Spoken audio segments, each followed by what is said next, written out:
ప్రస్తుతం big boss season 9లో మరో weekend రావడంతో బిగ్ బాస్ స్టేజ్ మీదకి హోస్ట్ నాగార్జున గారు హౌస్లో ఉన్న కంటెస్టెంట్స్ని మన టీవీ ద్వారా పలకరించి ఆ తర్వాత ముందుగా డెమాన్ పవన్ని లేపారు. ఇక డెమాన్ పవన్ నిజంగా ఏది అమ్మ అయినప్పటికీ కూడా మీ అమ్మగారు వచ్చినందుకు చాలా హ్యాపీగా ఉన్నట్టున్నావు అంటే, అవును సార్ చాలా అంటే చాలా హ్యాపీగా ఉన్నాను. మొత్తానికి తనకు కుర్రోడు వాళ్ళ అమ్మగారు అందరికీ తెలిసిపోయారు సార్ అంటూ చాలా ఎమోషనల్తో చెప్పుకొచ్చాడు. పవన్ నీలో నాకు నచ్చేది ఏంటి అంటే, ఏదైనా గొడవ జరుగుతుంది అంటే దాన్ని ఆపే ప్రయత్నం చేస్తావు. నిజానికి నిన్న భరణి అయితే కనుక దివ్య తనుజ చాలా పెద్ద గొడవ జరుగుతున్నప్పటికీ కూడా భరణి నాకెందుకు వచ్చిందిలే అంటూ వెళ్ళిపోయాడు. కానీ నువ్వు మాత్రం తనుజ మీదకి దివ్య వస్తుంటే నువ్వు వెంటనే మధ్యలోకి వెళ్ళి స్టాండ్ తీసుకుని ఆపే ప్రయత్నం చేసావు చూడు. లీడర్కి ఉండే క్వాలిటీస్ అలానే ఉండాలి. ఏదేమైనా సరే తనుజ విషయంలో నువ్వు తీసుకున్న స్టాండ్ అయితే చాలా బాగా అనిపించింది అంటే థ్యాంక్ యూ సార్ అంటూ చెప్పుకొచ్చాడు. మరి నీకు అనిపించిందా డెమాన్ తనుజని అలా దివ్య కావాలని తీసేసిందంటే?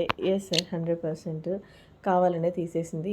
ఎందుకు అంటే కనుక ఆల్రెడీ హిమాన్యుయల్ భయా కెప్టెన్ అయ్యాడు. అందులోనూ ఆయన 10 వారాల నుంచి ఇమ్యూనిటీ అనేది వస్తూ నామినేషన్స్లో లేడు.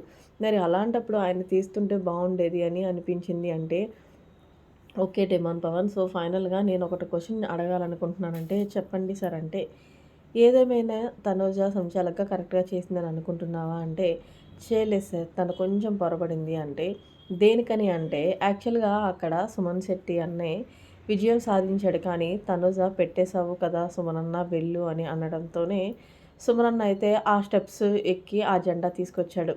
యాక్చువల్గా అక్కడ తనుజ తప్పుంది సార్ సంచాలకగా అంటూ డెమాన్ పవన్ చెప్పడంతో తనుజ ఎగ్జాక్ట్లీ తనుజ నువ్వైతే సంచలనంగా కరెక్ట్గా చేయలేదు. ఎంత కన్ఫ్యూజ్ అయ్యావు తనుజ అంటే, యాక్చువల్గా నాకు అక్కడ వీళ్ళందరూ మాట్లాడుతుంటే కొంచెం కన్ఫ్యూజ్ అయ్యాను సార్. నిజంగా నా మిస్టేక్ నేనే చెప్దాం అనుకున్నాను. కానీ ఫైనల్ డెసిషన్ ఏంటి అంటే కనుక నేను సుమనన్నకి అన్యాయం చేశాను. ఐఎమ్ రియల్లీ సారీ సుమనన్న, నేను కావాలని అయితే చేయలేదు అంటూ చెప్పుకొచ్చింది తనుజ. ఏదేమైనప్పటికీ తనుజ ఒకసారి చేసినా 2 సార్లు చేసినా తప్పు తప్పే కాబట్టి సో నెక్స్ట్ టైం అలా రిపీట్ అవ్వకుండా చూసుకో అంటూ, అలాగే డెమాన్ పవన్ గేమ్ చాలా బాగా ఆడాలి నెక్స్ట్ వీక్ అండ్ అలాగే ఈ వీక్ టాస్క్లు అయితే అదరగొట్టేశావు హోస్ట్ నాగార్జున గారు తెలియజేశారు. సో ఫైనల్గా హౌస్లో ఉన్న నాగార్జున గారు ముందు డెమాన్ చెప్పిన మాటలు కరెక్ట్ అయిన సంచలనంగా చేసిన విషయంపై మీరేమంటారనేది కామెంట్ చేయండి. మరిన్ని లేటెస్ట్ అప్డేట్స్ కోసం మన ఛానల్ సబ్స్క్రైబ్ చేసుకోండి. Thanks for watching. Have a nice day.